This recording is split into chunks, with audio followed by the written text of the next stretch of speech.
So let's then take it back to what you first mentioned in our conversation here, David, that our sense of identity shapes and molds our reality about ourselves, our opinions about ourselves. And if we're positively affirmed in that identity, we accept it. And if we're negatively affirmed in that identity, or negatively, I don't know, affirmed is not the word, we reject it or find ways to poke holes in it.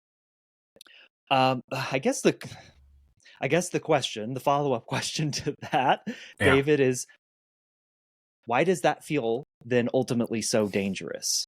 Yeah. Well, the danger is very real. The danger, when we look at this neurophysiologically, there is a beauty to the underlying neurophysiology that allows us to be able to identify and group with others as though they are ourselves. We actually call this the social self, and it's called the anterior cingulate cortex. Say, for example, you're in the kitchen and someone you love and care for is cutting and dicing up some carrots. They cut themselves and you see it and you hear them exclaim in pain and they're bleeding. Literally the part of your brain that will light up is the anterior cingulate cortex.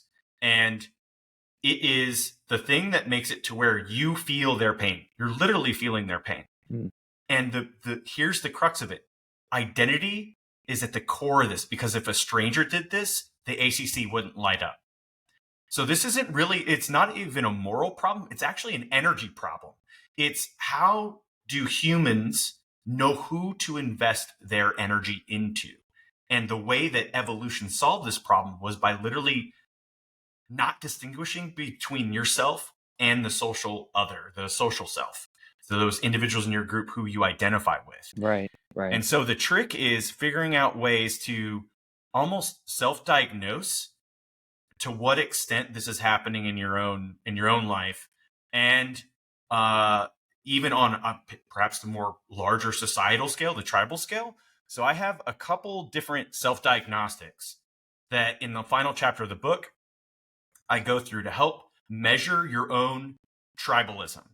So the first one is the mirror game. It's kind of like a moral equivalency test. So if you think of a political rival, right? For example, like somebody on a political team you don't like, and which is not too hard to do in the 21st century. Right. Almost everybody has one of those, right? Right. So if you go through the exercise of thinking them being accused, or there's evidence that they, flubbed their taxes, or they've done something illegal, right? Run through that exercise, see how it makes you feel as a matter of experience, and then put the individual that's part of your team, your political tribe, and then say that they've been accused of the exact same thing. If there's any difference in that experience of perceiving that, then you likely have there's some sort of tribe bias inherent there.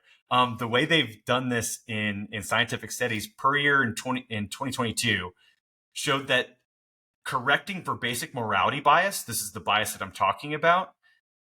If you look at the actual breaks in morality from the other team, it's between 1% and 3%. Each team is like 1% and 3%.